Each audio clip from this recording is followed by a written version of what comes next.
राजस्थान की वीरान पहाड़ियों के बीच बसा एक पुराना किला, नागगढ़ किला। समय के साथ यह किला अब खंडहर बन चुका था, लेकिन गांव वालों के बीच इसके किस्से आज भी जिंदा थे। लोग कहते थे कि उस किले में एक साया है, एक जवान लड़की जो हर पूर्णिमा की रात किले की ऊपरी मीनार पर दिखाई देती है। सफेद लिबास में, बाल खुले और आंखों में ऐसा सूनापन जो सीधा दिल के आर पार हो जाए। इस कहानी की शुरुआत होती है आर्यन से, एक 25 साल का नौजवान जो इतिहास का छात्र था। पर इस बार वह किताबों के लिए नहीं, दिल के किसी पुराने सवाल का जवाब ढूंढने उस किले तक आया था। बचपन में दादी की कहानियां सुनी थी उसने। नागगढ़ किला कभी उजाला नहीं देखता, क्योंकि वहां किसी ने मोहब्बत को धोखा दिया था। रात का समय था। गांव से थोड़ी दूर एक पुरानी जीप से उतरकर आर्यन ने किले की ओर देखा। हवाओं में अजीब सी सरसराहट थी, पत्थरों पर उसकी परछाई चलती जा रही थी। किले का दरवाजा खुद ब खुद चरमराता हुआ खुल गया। जैसे ही वह अंदर गया, उसे महसूस हुआ जैसे कोई उसे देख रहा हो। पीछे पलटा तो कोई नहीं था, मगर तभी एक धीमी सी आवाज आई, तुम लौट क्यों नहीं जाते? आर्यन ठिठक गया। कौन है?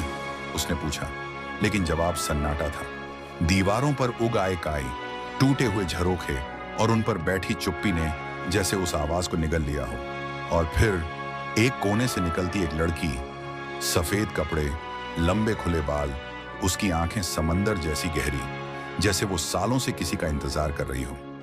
तुमने मुझे बुलाया? आर्यन ने धीमी आवाज में पूछा। लड़की ने कुछ नहीं कहा, बस उसकी तरफ देखा और पल भर में हवा में घुल गई, जैसे कभी थी ही नहीं। आर्यन की सांसें तेज हो गईं। वो समझ गया, ये कोई साधारण किला नहीं है और न ही ये लड़की। उसे नहीं पता था कि वो एक ऐसे सच के दरवाजे पर खड़ा है जो सिर्फ उसका अतीत नहीं, बल्कि उसकी किस्मत तक बदल देगा। आर्यन की रात आंखों में ही कट गई। किले की वो पहली झलक और उस रहस्यमयी लड़की का अचानक प्रकट होकर फिर गायब हो जाना, ये सब किसी सपना नहीं था।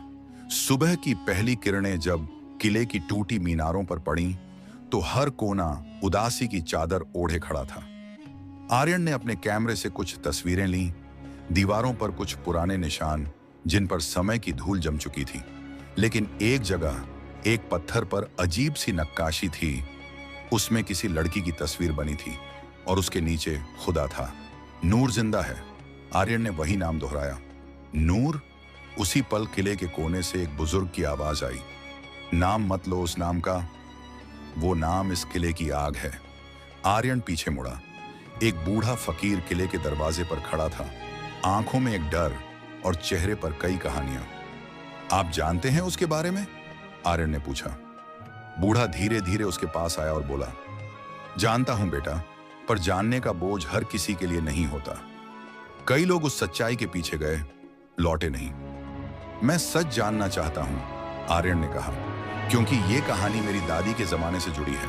वो कहती थी, किसी ने मोहब्बत को धोखा दिया था। क्या आप बता सकते हैं कि नूर कौन थी? बूढ़ा चुप रहा, फिर एक गहरी सांस लेकर बोला, नूर इस किले की राजकुमारी थी, हुस्न की मूरत, लेकिन दिल में तूफान। और उसी तूफान में बसा था एक शैतान, जिसे लोग सैत अजार कहते थे। वो इंसान नहीं, शापित रूह थी, जो मोहब्बत का चेहरा पहनकर नूर की रूह को बांध ले गया। आर्यन की आंखें फैल गईं। लेकिन फिर क्या हुआ? बूढ़ा धीरे से बोला, एक रात नूर ने उसे पहचान लिया और किले से कूद गई। मगर मरने से पहले वो कह गई, मैं फिर लौटूंगी जब कोई मेरी कहानी को पूरा करेगा। और तभी से हर पूर्णिमा की रात नूर इस किले में लौटती है, अपने अधूरे सच को पूरा करवाने। आर्यन के रोंगटे खड़े हो गए। क्या उसका यहां आना एक इत्तेफाक था या कुछ और? उसी समय आसमान पर काले बादल छा गए और फकीर ने धीमी आवाज में कहा, आज रात फिर पूर्णिमा है और वो आएगी, पर इस बार वो अकेली नहीं आएगी।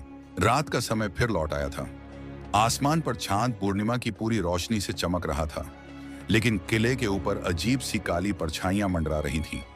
हर दिशा में सन्नाटा था, ऐसा सन्नाटा जिसमें डर की सांसें भी थरथराने लगें। आर्यन एक बार फिर किले के अंदर दाखिल हुआ। इस बार वो अकेला नहीं था, उसके साथ था वो सवाल जो अब उसके खून में दौड़ रहा था। नूर कौन थी और उसका रिश्ता सैत हजार से क्या था? वो उसी मीनार की ओर गया जहां पिछली रात नूर की परछाई दिखाई दी थी। कदमों की आहट गूंज रही थी, पत्थरों पर समय की गर्द जमी थी, लेकिन एक कोने में फिर से वही लड़की खड़ी थी। सफेद लिबास, बालों की लहराती जुल्फें और आंखों में वैसी ही जानी पहचानी उदासी। नूर!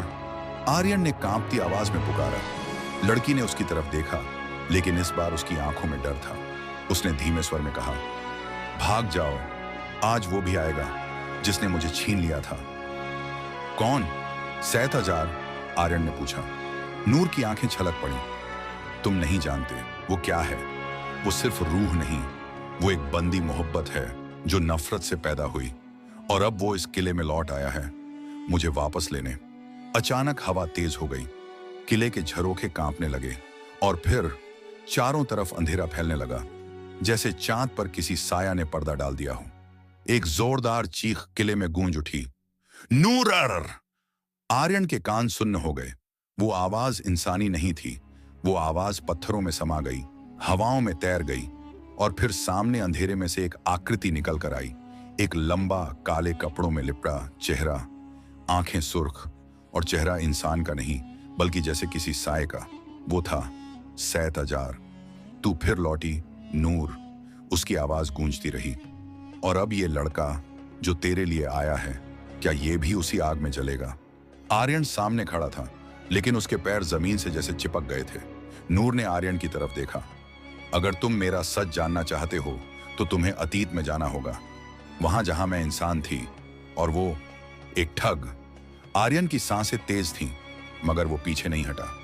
ले चलो मुझे तुम्हारे सच की ओर। नूर की आंखों में एक चमक थी, दर्द भरी लेकिन सच्ची। आर्यन ने पहली बार उसकी रूह में छिपा इंसान देखा। वो कोई भटकती आत्मा नहीं थी, बल्कि एक अधूरी कहानी का वो पन्ना थी जो कभी पढ़ा ही नहीं गया। आओ, नूर ने कहा, मैं तुम्हें वहां ले चलती हूं जहां ये सब शुरू हुआ था, जहां मैं जिंदा थी और मोहब्बत मेरी मौत बन गई थी। आर्यन ने उसकी तरफ हाथ बढ़ाया। जैसे ही उसने नूर का हाथ थामा, एक ठंडी लहर उसके पूरे शरीर में दौड़ गई। हवा तेज हो गई और चारों ओर एक नीला उजाला फैलने लगा। पत्थर हिलने लगे, दीवारें धुंध में घुलने लगी, और फिर अचानक सब बदल गया। आर्यन ने खुद को एक भव्य महल में खड़ा पाया। किले की दीवारें अब चमक रही थीं, झरोखों पर रेशमी पर्दे लहरा रहे थे, और दूर से शहनाई की आवाजें आ रही थीं। ये कहाँ हैं हम? आर्यन ने चौंकते हुए पूछा। ये है नागगढ़, वही किला, लेकिन 200 साल पहले, नूर ने जवाब दिया। जब मैं इस किले की राजकुमारी थी। आर्यन की आंखें खुली की खुली रह गईं। सामने खड़ी नूर अब एक रूह नहीं, बल्कि जिंदा इंसान थी। लाल जोड़े में माथे पर बिंदी और होंठों पर वो मुस्कान जो मौत से पहले खो गई थी। मुझे मोहब्बत हुई थी, नूर ने कहा, एक मुसाफिर से जो इस किले में आया था खुद को फकीर बताकर। उसका नाम था जमशेद, पर वो असल में था सैत हजार। आर्यन ने ध्यान से सुना।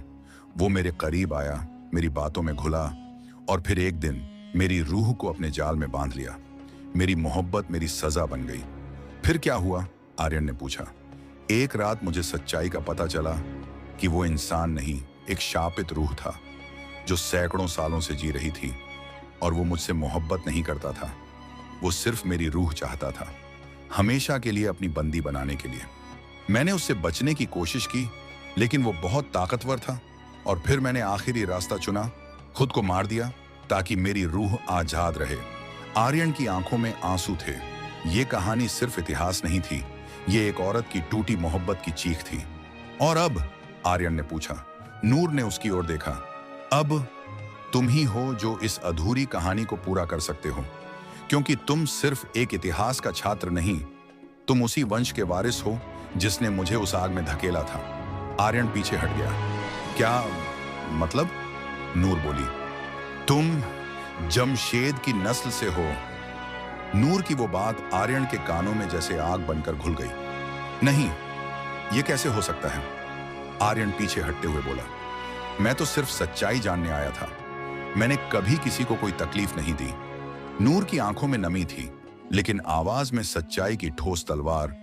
गुनाह सिर्फ वही नहीं होता जो किया जाए, गुनाह वो भी होता है जो वक्त रहते रोका ना जाए। तुम्हारे पूर्वजों ने मुझे सैत अजहार के हवाले छोड़ दिया था और अब वक्त तुम्हें दो रास्तों पर खड़ा कर रहा है। या तो तुम मुझे आजाद करोगे या वही इतिहास फिर से दोहराया जाएगा। आर्यन की सांसें तेज हो गईं। उसका दिमाग सुन्न पड़ गया। वो सोच भी नहीं सकता था कि उसका खून, उसका नाम एक ऐसी रूह के साथ जुड़ा हुआ है जो इंसान की खाल में राक्षस थी। तो अब मैं क्या करूं? उसने नूर से पूछा। नूर ने कहा, सैत अज्जार अब फिर लौट आया है और इस बार वो मुझे नहीं तुम्हें ले जाएगा, क्योंकि तुम्हारा खून वही है जिसने उसे जन्म दिया। और अगर मैं उसका सामना करूं, आर्यन ने धीमे से कहा। नूर ने उसकी ओर देखा। तो एक तरीका है, एक पुराना वचन, एक टूटा हुआ ताबीज और एक अधूरी दुआ जो इस किले के तहखाने में छुपा है।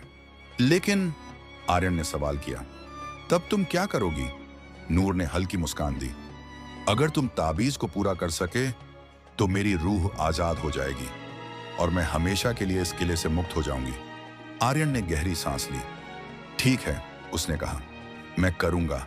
मैं उस सैत को रोकेगा, चाहे मुझे अपनी जान क्यों ना देनी पड़े। नूर ने पहली बार उसके सिर पर हाथ रखा। तुम पहली बार अपने खून से अलग सोच रहे हो, यही पहली जीत है।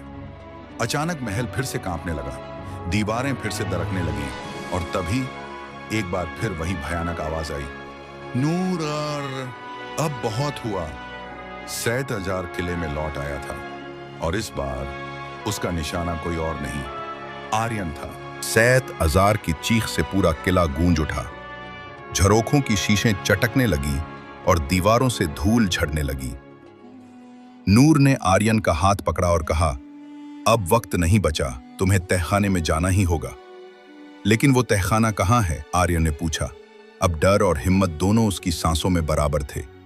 नूर ने कहा, इस किले की सबसे नीचे वाली मंजिल में, वहां जहां कोई सदियों से गया नहीं, जहां रोशनी भी डरती है पहुंचने से। आर्यन ने सिर हिलाया और नूर की रूह उसे लेकर एक टूटे हुए दरवाजे तक पहुंची। नीचे जाने वाली पत्थरों की सीढ़ियां सीली हुई, अंधेरे से भरी और हर कदम पर मौत की फुसफुसाहट जैसी। हर कदम के साथ आर्यन को ऐसा लग रहा था जैसे कोई साया उसके पीछे पीछे चल रहा हो। लेकिन नूर की आवाज बार बार उसके कानों में गूंज रही थी, डरो मत, बस भरोसा रखो, सच्चाई में ताकत होती है। आखिरकार वो तहखाने में पहुंच गया। दीवारों पर पुराने दीपक, लकड़ी के सड़े गले संदूक और जमीन पर किसी जमाने की रॉयल मुहरें थीं। लेकिन तहखाने के बीचों बीच एक पत्थर की चौकी पर पड़ा था एक टूटा हुआ ताबीज। ताबीज दो हिस्सों में था। एक हिस्सा चांदी से बना था और दूसरे हिस्से पर काले निशान थे, जैसे किसी ने उसे जला दिया हो। जैसे ही आर्यन ने ताबीज उठाया, उसकी उंगलियां झंझना गईं। तभी पीछे से नूर की आवाज आई, इस ताबीज को दोबारा जोड़ो और उस पर मेरी दुआ दोहराओ, वही दुआ जो मेरी मां ने मुझे मौत से पहले सिखाई थी। कौन सी दुआ? आर्यन ने पूछा। नूर बोली, जिसे मोहब्बत ने बांधा उसे मोहब्बत ही आजाद करेगी, जो रूह शापित थी उसे इंसान की नियत ही शुद्ध करेगी। आर्यन ने ताबीज को जोड़ने की कोशिश की, लेकिन तभी पीछे से किसी ने उसका गला जकड़ लिया। बहुत हो गया नाटक, अब तू मेरी बंदगी बनेगा। सैत अजार सामने खड़ा था, आंखों से आग बरसाता हुआ, उसके चेहरे पर वहशी मुस्कान और उसकी मुट्ठी में था आर्यन का गला। तू उसके लिए आएगा? उसने चिल्लाते हुए कहा, उसके लिए जिसे मैंने चुना था। आर्यन की सांसें थमने लगी, लेकिन तभी नूर की रूह सामने आई और पहली बार उसकी आंखों में था जहर और आग। अब तू नहीं बच पाएगा, क्योंकि इस बार मोहब्बत हार नहीं मानेगी। सैत अजार की आग जैसी मुट्ठी में आर्यन का गला जकड़ा था। उसकी सांसें टूट रही थीं, आंखें बंद होने लगी थीं। पर नूर की रूह अब किसी डरी हुई रूह जैसी नहीं थी। वो अब मोहब्बत का प्रतिशोध बन चुकी थी। छोड़ उसे, नूर की आवाज पूरे तहखाने में गूंजी। ये वही मोहब्बत है जो अब तुझे जला देगी। सैत अजार हंस पड़ा। मोहब्बत? हाँ हाँ हाँ, जिस मोहब्बत ने मुझे शापित किया उसे अब कोई नहीं बचा सकता। नूर हवा में उठी और उसकी आंखें चमकने लगीं। तेरा शाप तेरी नियत की वजह से था, पर अब तेरे सामने वो है जिसकी नियत पाक है, जिसकी मोहब्बत सच्ची है और जिस रूह को तूने बंधक बनाया था वो अब तेरी मौत लिखेगी। इतना कहते ही नूर ने हाथ फैलाया और आर्यन की ओर देखा। ताबीज जोड़ो आर्यन, मेरी दुआ दोहराओ। आर्यन की सांसें टूट रही थीं, लेकिन उसका हाथ अब भी ताबीज पर था। उसने पूरी हिम्मत जुटाई, दोनों हिस्सों को जोड़कर दुआ दोहराई। जिसे मोहब्बत ने बांधा उसे मोहब्बत ही आजाद करेगी, जो रूह शापित थी उसे इंसान की नीयत ही शुद्ध करेगी। ताबीज में अचानक तेज रोशनी फैलने लगी। सैद अजार चीख उठा, उसकी पकड़ ढीली हो गई। आर्यन जमीन पर गिरा, लेकिन उसके हाथ अब भी ताबीज से चिपके हुए थे। नहीं, ये नहीं हो सकता, सैद चिल्लाया। तू मेरा वारिस है, तू मुझे मिटा नहीं सकता। लेकिन अब आर्यन की आंखों में भी रोशनी थी। मैं तेरा खून हो सकता हूं, पर तेरी सोच नहीं। मैं मोहब्बत हूं, नफरत नहीं। और ताबीज से एक तेज उजाला निकला, सफेद शुद्ध आग जैसी नहीं, बल्कि ठंडी और सच्चाई जैसी। वो रोशनी सीधी सैद अजार को छू गई। सैद चिल्लाया, उसके चेहरे की परछाई छूटने लगी। वो काला धुआं बनकर हवा में उड़ने लगा। उसकी आंखें बुझ गईं, उसकी रूह जैसे जल गई हो। नहीं नूर, मुझे मत छोड़ो। उसकी आवाज हवा में खो गई और सब कुछ शांत हो गया।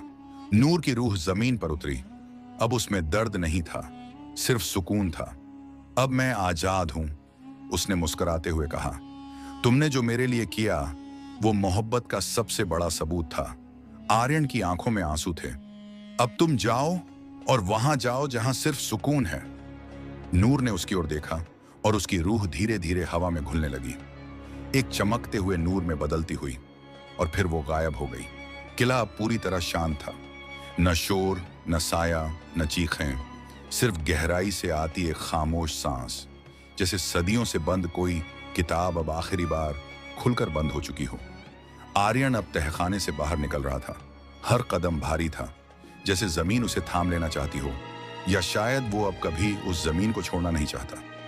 उसने पलटकर आखिरी बार देखा। जहां कभी सैद अजार खड़ा था वहां अब सिर्फ राख थी, और नूर की जगह एक सफेद चमकता फूल उगाया था।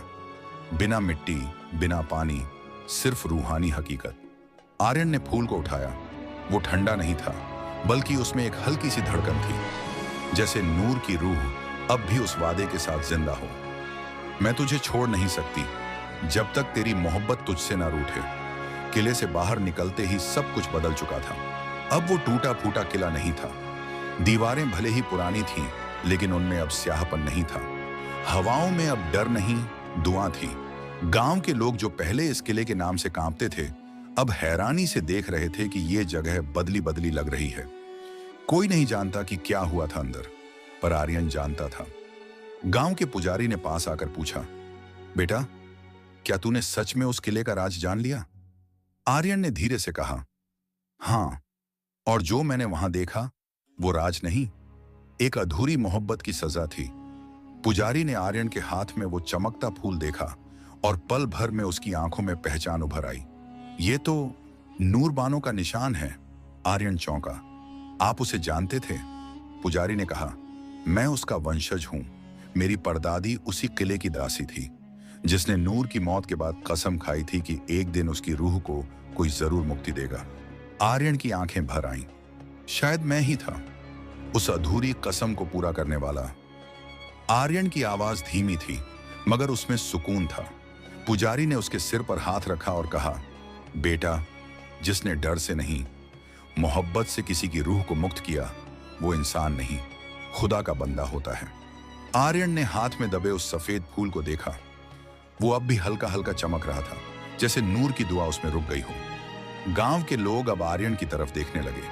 जो कल तक सिर्फ एक इतिहास पढ़ने आया लड़का था, अब वही किसी कहानी का अंत नहीं, उसकी नई शुरुआत बन चुका था। कई हफ्ते बीत गए। आर्यन लौट चुका था अपने शहर, मगर उसका मन अब किले में ही रह गया था। उसने हर रात वो दुआ दोहरानी शुरू कर दी थी, जिसे मोहब्बत ने बांधा उसे मोहब्बत ही आजाद करेगी। उसने नूर की कहानी पर रिसर्च करना शुरू किया।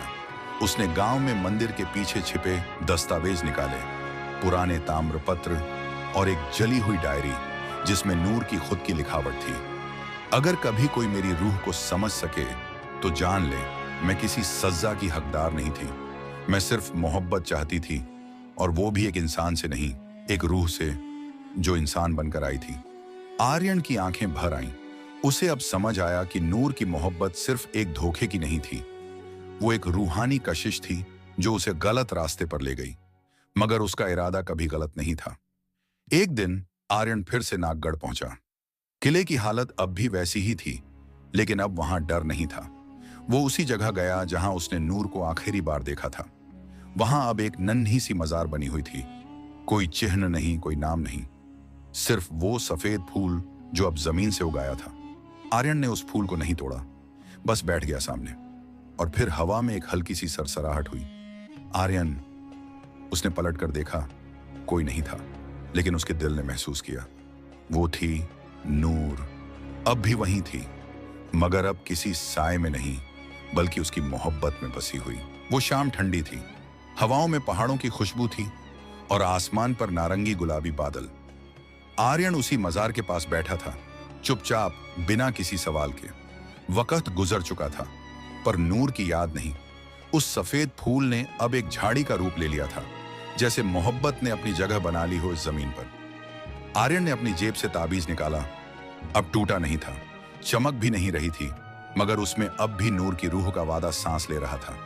उसने ताबीज मजार के पास जमीन में गाड़ दिया और बुदबुदाया, तुम अब आजाद हो नूर, लेकिन मैं अब कभी अकेला नहीं हूं, क्योंकि मोहब्बत अगर सच्ची हो तो रूहों से रूहें मिल ही जाती हैं। इस दुनिया में नहीं तो उस पार। हवा फिर से सरसराई, फूलों की पत्तियां हिली और उसी पल आर्यन की आंखें बंद हो गईं। वो मुस्कुरा रहा था, जैसे किसी ने उसकी पीठ पर हाथ रखा हो, जैसे कोई बहुत अपना अब बहुत पास आ गया हो। कभी कभी मोहब्बत सिर्फ कहानी नहीं होती, वो किसी की रूह का मुकम्मल सफर होती है। और कुछ रूहें मोहब्बत बनकर जीती हैं, जैसे नूर।